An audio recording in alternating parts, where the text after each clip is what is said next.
কুরবানির মূল উদ্দেশ্যটা কি? আল্লাহ তাআলার হুকুমকে বাস্তবায়ন করা, এটা হলো মূল উদ্দেশ্য। আল্লাহ তাআলা আসলে আমাদের কুরবানির গোশতও চান না। কুরবানির পশু যে জবাই হয়, জবাইয়ের রক্ত আল্লাহ তাআলা চায় না। কুরবানির পশুর হাড্ডিও আল্লাহ তাআলা চায় না। আল্লাহ তাআলা চায় কি? আল্লাহ তাআলা চায় আমাদের ভিতরের অবস্থাটা কি।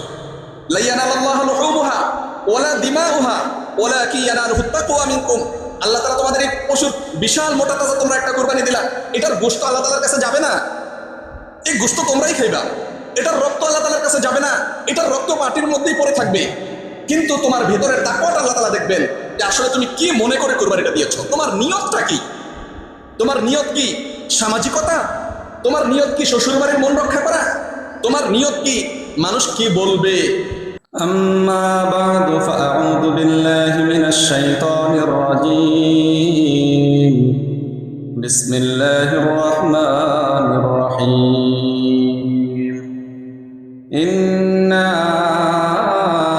أعطيناك الكوثر فصل لربك وانحر إن شانئك هو الأبتر وقال الله تعالى في كلامه المجيد لن ينال الله لحومها ولا دماؤها ولكن يناله التقوى منكم قال النبي صلى الله عليه وسلم ما عمل آدمي من عمل يوم النحر أحب إلى الله من إرهاق الدم।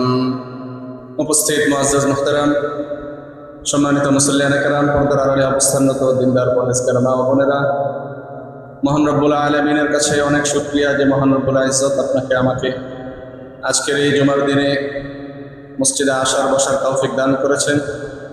সেজন্য সকলে দিল থেকে শুকরিয়া আদায় করে বলি আলহামদুলিল্লাহ। মুহতারাম হাজরিন, আগামী বৃহস্পতিবার আমাদের বাংলাদেশে কুরবানির ঈদ উদযাপিত হবে।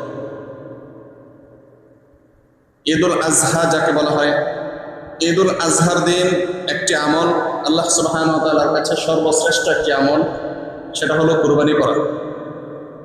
নবী সাল্লাল্লাহু আলাইহি ওয়াসাল্লাম হাদিসের মধ্যে বলেছেন, ঈদুল আজহার দিন ফরজ ইবাদতের পর সর্বোত্তম ইবাদত হলো পশু কুরবানি করা।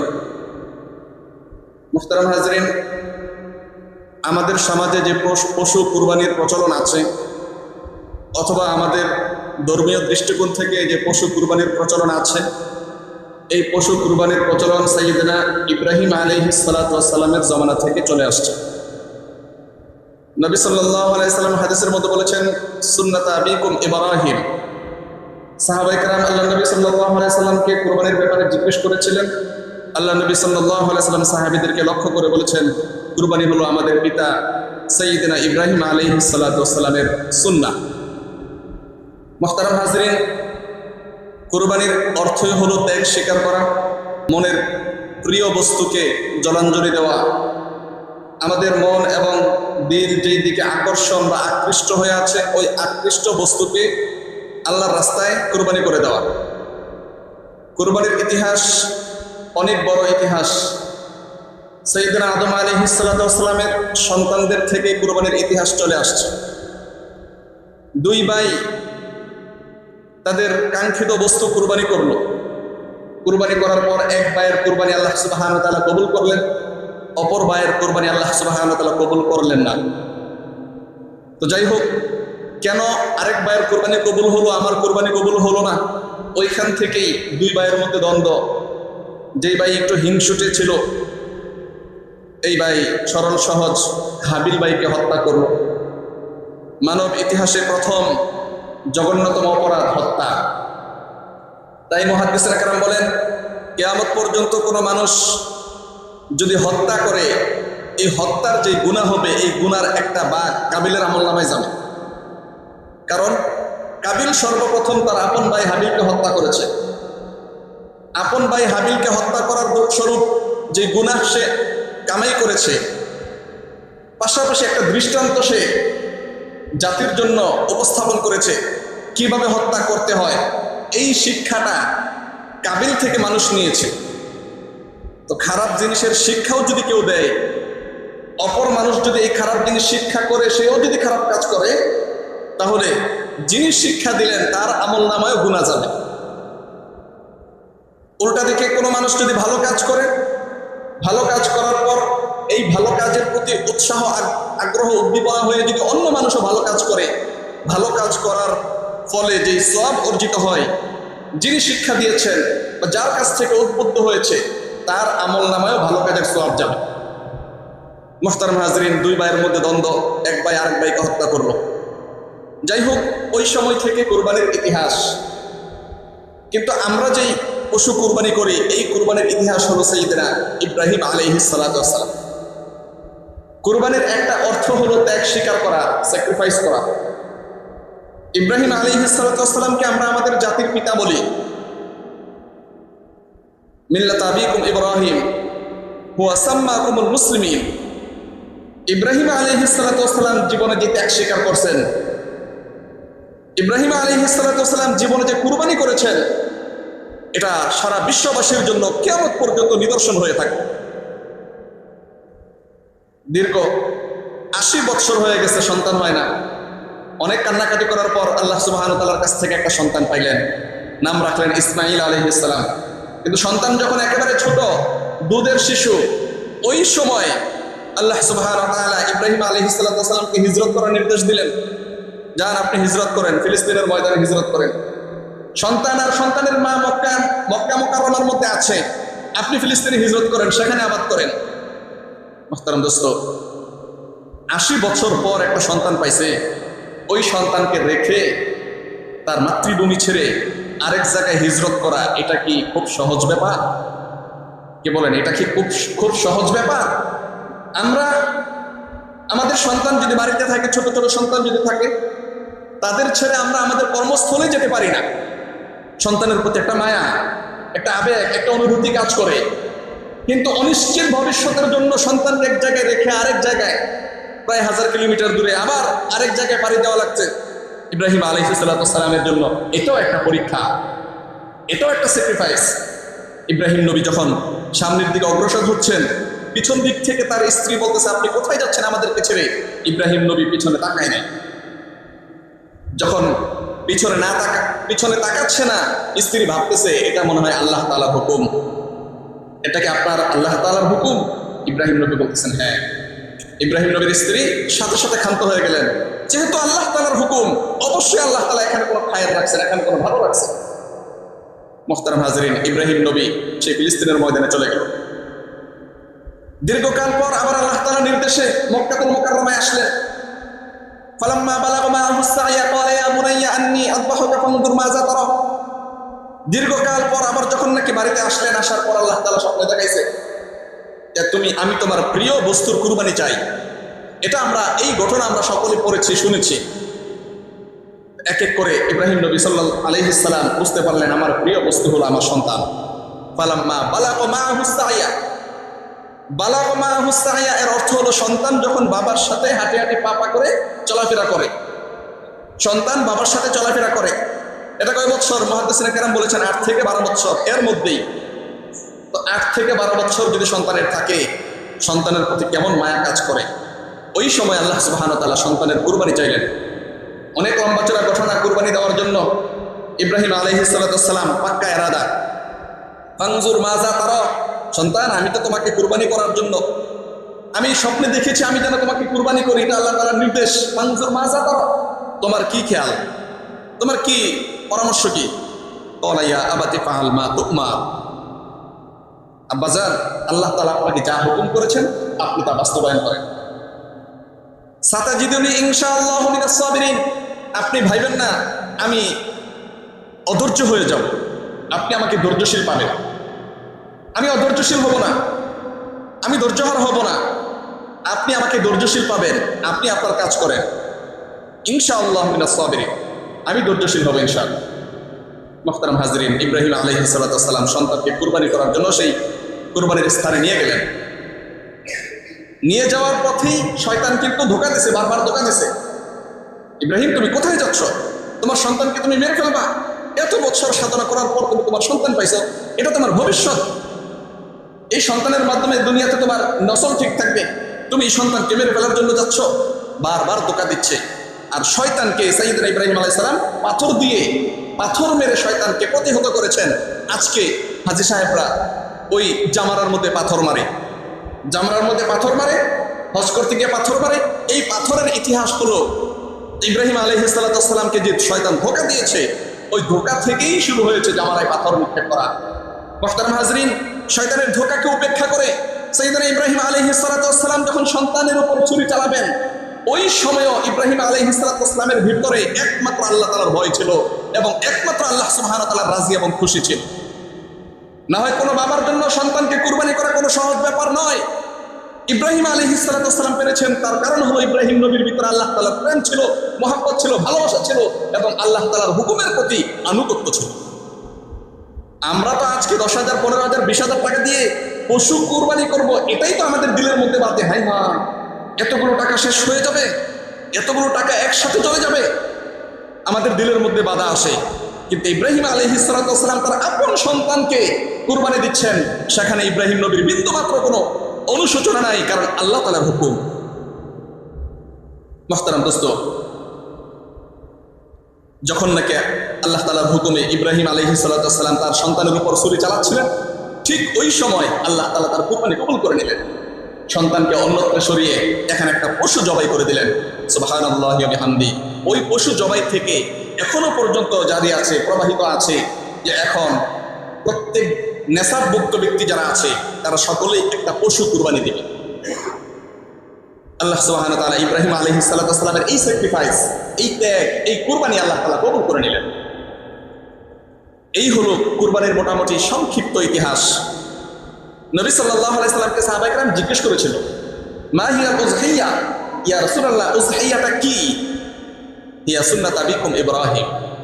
আল্লাহ নবী সাল্লাল্লাহু আলাইহি সাল্লাম সাহাবীদেরকে বলেছেন, এটা হলো সাইয়েদনা ইব্রাহিম আলাইহিস সালামের সুন্নাহ। ইব্রাহিম নবীর সুন্নাহ এখনো আছে, কিয়ামত পর্যন্ত থাকবে। উনি কি ত্যাগ স্বীকার করছেন যে এই সুন্নতটা কিয়ামত পর্যন্ত থাকবে। মুহতারাম দোস্ত, এজন্য আমরা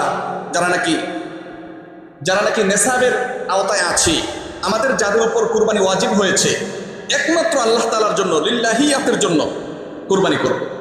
2,20,000 টাকা যদি আপনার কাছে ক্যাশ অথবা ব্যাংকে অথবা আপনার ব্যবসার মধ্যে, বা আপনি আরেকজনকে ঋণ দিয়ে রাখছেন, বিনা লাভে ঋণ দিয়ে রাখছেন, এইভাবে যদি আপনার কাছে মোটামুটি 2,20,000 টাকা কুরবানির দিন, কুরবানির পরের দিন, এর পরের দিন আপনার কাছে যদি থাকে, তাহলে আপনার উপর কুরবানি ওয়াজিব।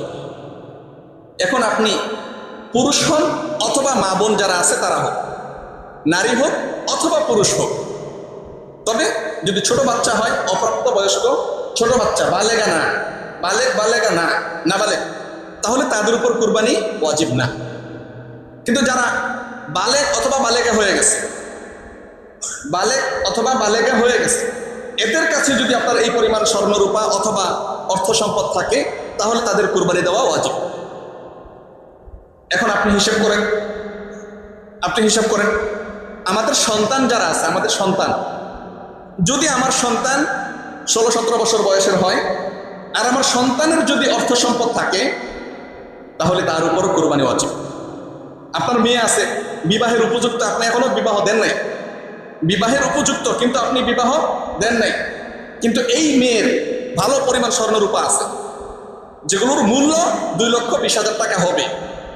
মেয়ে কিন্তু আপনার কাছে লালিত পালিত হচ্ছে, কিন্তু মেয়ের কাছে এই পরিমাণ সম্পদ আছে, যে পরিমাণ সম্পদ একত্রিত করলে কুরবানি ওয়াজিব হয়ে যায়, তাহলে আপনার মেয়ের উপরও কুরবানি ওয়াজিব হয়ে গেছে। আপনার ছেলে, সে বিবাহ করে নাই, তার 18 বছরও হয় নাই, কিন্তু বালেগ হয়ে গেছে। বালেগ কিন্তু 18 বছর হয় না, কথা বুঝছেন? বালেগ কিন্তু 18 বছর হয় না। এটা আমাদের দেশের নিয়ম অনুযায়ী তাকে প্রাপ্তবয়স্ক বাবা হয়, কিন্তু শরীয়তের নিয়ম অনুযায়ী বালেগা হলো যখন নাকি ছেলে যদি হয়, তাহলে তার নেট প্রেশার হবে ইত্যাদি, সে বুঝতে পারবে যে আমি ছেলে, এখন একটা মেয়ের প্রয়োজন, এই অনুভূতি যারা আসবে। আর মেয়ে যারা মাসে মাসে একটা অসুস্থ হয়, এটা যখন আসবে, তখন তারা বালেগা হয়ে যাবে। বালেগা যদি হয় আর তাদের কাছে যদি পর্যাপ্ত পরিমাণে সম্পদ থাকে 2,20,000 টাকা, তাহলে তাদের উপরও কুরবানি ওয়াজিব। আমাদের সমাজে অনেক ভুল প্রচলন আছে, আমরা 51 ভুক্ত একটা পরিবার, সকলেই আলাদা আলাদা ব্যবসা বাণিজ্য আমাদের সকলেরই আছে, সবাই ব্যবসা বাণিজ্য করি, সকলেই ভালো মাশাআল্লাহ টাকা পয়সা আছে। আমরা এখন কি করি, সকলে মিলে একটা গরুতে একটা শরীক নিলাম। এই ভাই দিল 5,000 টাকা, অমুক ভাই দিল 5,000 টাকা, তমুক ভাই দিল 5,000 টাকা, এরকম করতে করতে 30,000 টাকা মিলাইলাম, মিলিয়ে একটা কুরবানি দিই, একটা শরীক নেই। কিন্তু ইন্ডিভিজুয়াল ভিন্ন ভিন্নভাবে সকলের কিন্তু কুরবানি ওয়াজিব হয়ে গেছে। আমরা সকলে মিলে একটা নাম নিলাম, কুরবানি কারোরই হবে না। যার কুরবানি ওয়াজিব হয়েছে, যিনি নেসাবের মালিক হয়েছেন, তার অন্তত পক্ষে একটা শরীক নিতে হবে, একটা শরীক নিতে হবে। সে যদি একটা শরীক না নেয়, দুইজনে মিলে যখন নাকি একটা শরীক নিল, তখনই তাদের কুরবানির মধ্যে ঝামেলা। এই জন্য খুব খেয়াল করবো, একান্নভুক্ত পরিবার যারা আছি, একসাথে যারা থাকি, তাদের সকলের উপর যদি কুরবানি ওয়াজিব হয়ে থাকে, তাহলে সকলের নামে ভিন্ন ভিন্ন নামে কুরবানি দিতে হবে। একান্নভুক্ত পরিবার যারা, আপনারা চার ভাই সবাই সবাই কোরবানি দেওয়ার মতো সামর্থ্য রাখে, তখন আপনারা সকলে মিলে কি করলেন, একটা নাম আরেক গরুতের মধ্যে 7 শরিক হয় না, গরুতে 7 শরিকের মধ্যে একটা শরিক আপনি নিলেন, 4 ভাই মিলে, আপনাদের কারোর কুরবানি হবে না। ওয়াজিব হলো ব্যক্তিগতভাবে, সমষ্টিগতভাবে ওয়াজিব হয় না। সমষ্টিগতভাবে কুরবানি ওয়াজিব হয় না, কুরবানি ওয়াজিব হবে ব্যক্তিগতভাবে। আমার উপর কুরবানি ওয়াজিব, আমার কুরবানি আমি দিব। আরেকজনের সাথে যখন নাকি শেয়ার হবো, দুইজনে মিলে এক নাম, তখনই কুরবানি হবে না। কুরবানির মূল উদ্দেশ্যটা কি? কুরবানির মূল উদ্দেশ্যটা হলো আল্লাহ তাআলার হুকুমকে বাস্তবায়ন করা। এটা হলো মূল উদ্দেশ্য। আল্লাহ তাআলা আসলে আমাদের কুরবানির গোশতও চান না। কুরবানির পশু যে জবাই হয়, জবাইয়ের রক্ত আল্লাহ তাআলা চায় না। কুরবানির পশুর হাড্ডিও আল্লাহ তাআলা চায় না। আল্লাহ তাআলা চায় কি? আল্লাহ তাআলা চায় আমাদের ভিতরের অবস্থাটা কি। লা ইয়ানালাল্লাহু লুহুমুহা ওয়ালা দিমাউহা ওয়ালাকিন ইয়ানালুহুত তাকওয়া মিনকুম। আল্লাহ তাআলা তোমাদের এই পশুর বিশাল মোটা তাজা তোমরা একটা কুরবানি দিলা, এটার গোশত আল্লাহ তাআলার কাছে যাবে না, এই গোশত তোমরাই খাইবা। এটার রক্ত আল্লাহ তাআলার কাছে যাবে না, এটার রক্ত পাটির মধ্যেই পড়ে থাকবে। কিন্তু তোমার ভেতরের তাকওয়াটা আল্লাহ তাআলা দেখবেন, যে আসলে তুমি কি মনে করে কুরবানিটা দিয়েছো, তোমার নিয়তটা কি। তোমার নিয়ত কি সামাজিকতা? তোমার নিয়ত কি শ্বশুরবাড়ির মন রক্ষা করা? তোমার নিয়ত কি মানুষ কি বলবে, আমি যদি এই সময় বিশাল মোটা তাজা একটা কুরবানি না দিই, মানুষ কি বলবে, এই নিয়ত? নাকি না, ইব্রাহিম আলাইহিস সালাতু ওয়াস সালাম যে কুরবানির আদিষ্ট হয়েছিলেন, মনের প্রিয় বস্তুকে কুরবানি দেওয়ার জন্য ইব্রাহিম আলাইহিস সালাতু ওয়াস সালামকে যে নির্দেশ আল্লাহ সুবহানাহু ওয়া তাআলা দিয়েছেন, আমিও আমার মনের প্রিয় বস্তু এখন টাকা, এই টাকা দিয়ে একটা পশু কিনে আমি আল্লাহ তাআলার সামনে হাজির করলাম। আল্লাহ, আমার মনের বস্তু ছিল, প্রিয় বস্তু ছিল টাকা, আমি টাকাকে জবাই করে আমি আল্লাহ আপনার রাজি এবং খুশি আমি চাই। এই অবস্থাটা যদি হয়, তাহলে আল্লাহ তাআলা কবুল করবেন। অন্যথায় গোশত, রক্ত, মাংস, হাড্ডি ইত্যাদি কিছুই আল্লাহ তাআলার কাছে পৌঁছায় না। এটা হলো কুরবানির মূল উদ্দেশ্য। এটা হলো কুরবানির মূল উদ্দেশ্য। মুহতারাম দোস্ত, এই জন্য আমরা অনেক সময় কুরবানির মূল উদ্দেশ্য থেকে দূরে সরে যাই। আমাদের আগে নিয়তটাকে ঠিক করতে হবে। নিয়তটা যদি আমরা ঠিক করতে পারি, তাহলে ইনশাআল্লাহ দেখবেন আমাদের কুরবানি সহি হবে। নিয়ত ঠিক করতে হবে। তো এখনো যদি কারো ভিতরে এই নিয়ত থাকে, গত বছর 2 মেয়ের বাড়িতে গোশত পাঠাইছি, কম হয়েছে, 2 মেয়ের বাড়িতে গোশত পাঠাইছি, কম হয়েছে, এই বছর একটু মোটা তাজা দেখা বা একটু বড় দেখা দিতে হবে, এই যে নিয়তটা আমার ভিতরে চলে আসলো, ভাই অনেক সময় হয় কিন্তু এমনটা। এটা আমাদের মনের অবস্থার কথা আমরা বলতেছি। অনেক সময় এমনটা হয় না, আত্মীয় বাইরে গেছে এই বছর, বা গরিব মানুষ একটু বেশি আসে, তো তাদেরকে বেশি করে দিতে হবে, এই জন্য একটু বড় গরু দেই না। যদি আমাদের মনের ভিতরে নিয়তের অবস্থাটা এমন থাকে, তাহলে বোঝা গেল কি, পশু খাওয়া, গোশত খাওয়া, গোশত তো সারা বছরই খেতে পারে, গোশত সারা বছর খেতে পারে। আমাদের মনের নিয়ত থাকবে এটাই, যে একমাত্র আল্লাহর জন্য আমরা কুরবানি দিচ্ছি। অনেক সময় এমন হয় যে আমরা কুরবানির পশু কিনতে গিয়ে বিভিন্ন শরিকের শরণাপন্ন হই। আমরা জিনিসগুলো যাচাই বাছাই করি না, যে আমরা কাদেরকে শরিকের মধ্যে নিয়ে আসছি। আমার সাথে যে আরেকজন শরিক আছে, আমি কাকে এখানে ইনভলভ করলাম, কাকে আমি সম্পৃক্ত করলাম, তার টাকা পয়সার উৎসটা কি, এই জিনিসগুলো ভালো করে খেয়াল করা। আমাদের সমাজে প্রচলন হয়ে গেছে, আফসোস লাগে কথাগুলো বলতে, বিশাল মোটা তাজা গরুই কুরবানি দিতে হবে 7 শরিকে মিলে। কেন? আপনি একা একটা ছাগল কুরবানি দেন, আপনি একা একটা ছাগল কুরবানি দেন, একটা ভেড়া কুরবানি দেন। আপনি আপনার বিশাল বড় কুরবানি করতে গিয়ে আপনি 6 জনের সাথে মিললেন, আল্লাহ না করেন একজনের ইনকাম হারাম সোর্স, ইনকামের ব্যবস্থা হারাম, তো তার কারণে তো আপনার কুরবানির মধ্যে সমস্যা চলে আসবে। এত কষ্ট করে আল্লাহ তাআলার দরবারে আপনি হাজির হলেন কুরবানির জন্য, কিন্তু ঘটনাক্রমে আরেকজনের কারণে আপনার কুরবানিটা নষ্ট হয়ে যাবে। এই জন্য কুরবানি যারা দিবেন সকলকে বলছি, আমি সহ আমরাও তো কুরবানি দেব, আমরা সহ সকলকে লক্ষ্য করে বলছি, কার সাথে শরীক হচ্ছেন একটু ভালো করে বিবেচনা করে নিন। মুখ লজ্জায় চোখ লজ্জায় তার সাথে চলে গেলেন, হাসরের ময়দানে মুখ লজ্জা আর চোখ লজ্জা চলবে না। আপনার যদি বিশাল বড় গরু একা সামর্থ্য না থাকে, আপনি একটা ছাগল দেন, একটা বেড়া দেন, তারপর আপনি হালালের মধ্যে থাকেন। কুরবানির ধরুন তো ছয় ধরনের পশু আছে, 6 ধরনের পশু আছে।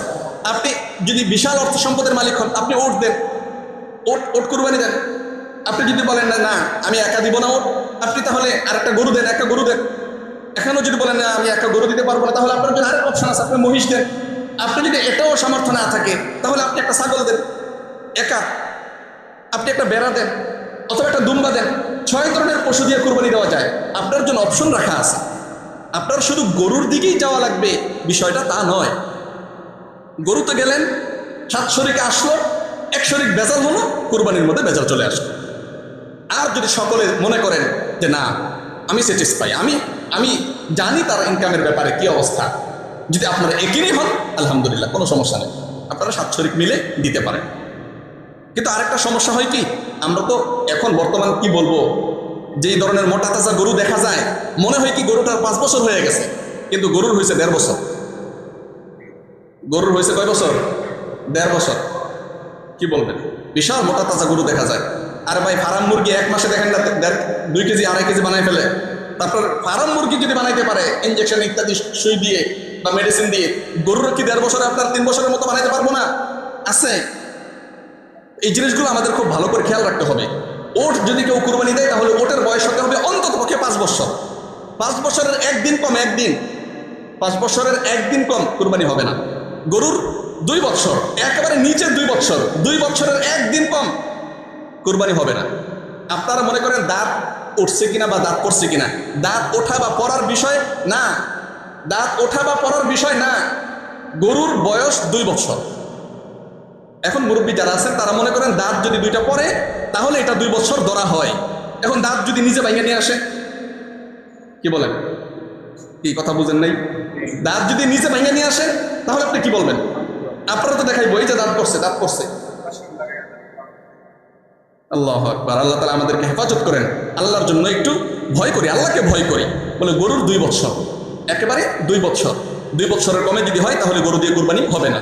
ছাগল যদি কেউ কুরবানি দেয় তাহলে ছাগলের 1 বছর, একেবারে 1 বছর, 1 বছরের কম যদি হয় তাহলে কুরবানি হবে না। বেড়া 1 বছর, দুম্বা 1 বছর। দুম্বার বেলায় আল্লাহর হাবিব সাল্লাল্লাহু আলাইহি সাল্লাম একটা হাদিস বলেছেন, যদি মনে করো দুম্বাটা 6-7 মাস হয়ে গেছে বা 8 মাস 9 মাস হয়ে গেছে, একটু হৃষ্টপুষ্ট দেখা যায়, তাহলে ওটা ওই 1 বছরের কমের দুম্বা দিয়ে হবে।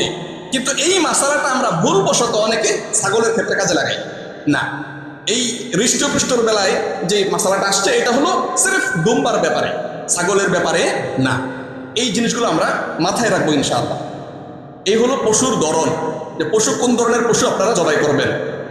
অনেক সময় আছে কিছু পশু আপনার ক্ষতিগ্রস্ত কিছু পশু থাকে, আপনারা কেন ওই দিকে যাবেন? মাসালা জিজ্ঞেস করে, হুজুর একটা গরু আছে, এই গরুটার তো অমুক জায়গায় ভেঙে গেছে, তমুক জায়গায় থেতলা গেছে, আপনি ওই দিকে কেন যাবেন? আর আমরা যারা কৃষক আছি বা যারা গরুর গৃহস্থ আছি বা ব্যবসায়িক আছি, কুরবানির সময় কেন এই ধরনের গরু বিক্রি করতে হবে? গরু তো সারা বছরই বিক্রি হয়। কথা বুঝেন নাই ভাই? গরু তো সারা বছরই বিক্রি হয়, কুরবানির সময় কেন গরু বিক্রি করতে হবে? এটা কুরবানির সময় যে গরু দাম পাওয়া যায় বিষয়টা তা না, গরু সারা বছরই দাম। 850, 800 টাকা, 850 টাকা কেজি গোশত সারা বছরই গরুর দাম পাইবে। এখন তো এমন হচ্ছে কুরবানির মধ্যে যে পরিমাণ গরু আমদানি রপ্তানি হয়, রমজানের ঈদের মধ্যে ঠিক সেম কাছাকাছি হয়ে যেতেছে। এখন যদিও সম পর্যায়ে না, রমজানের ঈদের মধ্যে অনেক গরু বিক্রি হচ্ছে। মুহতারাম দোস্ত, যাদের অসুস্থ গরু আছে, যাদের বিভিন্ন ধরনের ত্রুটি গরু আছে, তারা বাজারে নিব না। আর আমরা যারা আছি অসুস্থ গরু কেনার থেকে বিরত থাকবো। কুরবানি দেওয়ার যে ফজিলতের মধ্যে আল্লাহ নবী সাল্লাল্লাহু আলাইহি সাল্লাম একটা কথা বলেছেন, কুরবানির পশুর গায়ে যত পশম আছে প্রত্যেকটা পশমের বিনিময়ে আল্লাহ তাআলা সওয়াব দেন। প্রত্যেকটা পশমের বিনিময়ে আল্লাহ তাআলা সওয়াব দেন। এখন আপনি লক্ষ্য করেন তো, একটা কুরবানির পশু কি পরিমাণ পশম থাকতে পারে, একটা গরুতে কি পরিমাণ পশম আছে। তো সাহাবীরা আল্লাহ নবী সাল্লাল্লাহু আলাইহি ওয়াসাল্লামের কাছে আবার জিজ্ঞাসা, ইয়া রাসূলুল্লাহ বেড়া এবং দুম্বা এগুলার গায়ে তো ওলের মতো পশম, তো ওগুলার বেলায় ওলের মতো যে পশম দেখতেছো, এই পরিমাণ সওয়াব আল্লাহ তাআলা তোমাদের আমল নামায় দিবেন। কুরবানির এত সওয়াব, এত সওয়াব। নবী সাল্লাল্লাহু আলাইহি ওয়াসাল্লাম বলেছেন, কুরবানির দিন কুরবানি করা ছাড়া অন্য কোনো আমল আল্লাহ তাআলার কাছে এত প্রিয় নয়, কুরবানির আমলটা আল্লাহ তাআলার কাছে যতটা প্রিয়। আবার কেউ যদি কুরবানি ওয়াজিব হওয়ার পর কেউ যদি কুরবানি না করে, তার ব্যাপারে কিন্তু আবার ধমকি আসছে, খবরদার এই ব্যক্তি যেন ঈদগায় না যায়, এই ব্যক্তি যেন ঈদগায় না যায়। ঈদগায় না যাওয়া এর অর্থ কি? তাকে বিশাল ধরনের একটা খুশি থেকে বঞ্চিত করা, তুমি ঈদগায় যেতে পারবে না। এখন বর্তমান সময়ে আমাদের কিছু সুশীল মনের মানুষ আছে, গরু প্রেমী, পশু প্রেমী আছে না কিছু মানুষ, যে মুসলমান এটা কি একটা উৎসব পাইলো, তাদের নিজেদের উৎসবের জন্য কতগুলো গরু জবাই দিয়ে দিতেছে, মনে হইতেছে তারা না খায় থাকে। আর কি বলেন, তারা না খায় থাকে। তারা যেই জিনিসগুলো খায়, প্রত্যেকটা জিনিসের তো প্রাণ আছে। যে জিনিসগুলো আমাদের সামনে খাবার হিসাবে প্রস্তুত, প্রত্যেকটা জিনিসের প্রাণ আছে। এই সমস্ত প্রাণগুলোকে আল্লাহ তাআলা সৃষ্টি করেছেন মানব সেবার জন্য। আপনি গরু কতদিন আটকে রাখবেন? গরু কতদিন ব্যবসা বাণিজ্য থেকে তাদেরকে বঞ্চিত করবেন? এক জায়গায় আইন করে দিছে গরু জবাই চলবে না, আইন করে দিছে। মুসলমানদের তো বিকল্প ব্যবস্থা আছে, ছাগল জবাই করবে, সমস্যা কি? মুসলমানদের বিকল্প ব্যবস্থা আছে না? কিন্তু তারা যে ব্যবসা করতো, তাদের অবস্থাটা কি? তারা এখন মাঠে নামতেছে, তারা এখন আন্দোলন করতেছে, গড়াগড়ি করতেছে, বলতেছে আমাদের শেষ করে দিল শুভেন্দু, আমাদের শেষ করে দিল মুখ নেতা। এই সমস্ত গরু প্রেমী দিয়ে চলে না। মানুষের সেন্টিমেন্টাল বুঝতে হয়, মানুষের ধর্মীয় অনুভূতি বুঝতে হয়। তোমার ধর্মের আলাদা অনুভূতি আছে, আমাদের মুসলিম ধর্মের আলাদা অনুভূতি আছে। আমরা গরু কুরবানি করি, এটা আমাদের মনের যে খাহেশ, এটাকে আমরা জলাঞ্জলি দিই টাকা পয়সার মাধ্যমে। আল্লাহ তাআলা এটাই আমাদের দেখেন আমরা কতটুকু আল্লাহর জন্য স্যাক্রিফাইস করি, আর স্যাক্রিফাইসের নাম হল কুরবানি। মুহতারাম হাজরিন, এই জন্য সুশীল মনার দিকে নয়, আমরা আল্লাহর হুকুমকে পালন করার জন্য কুরবানি করব।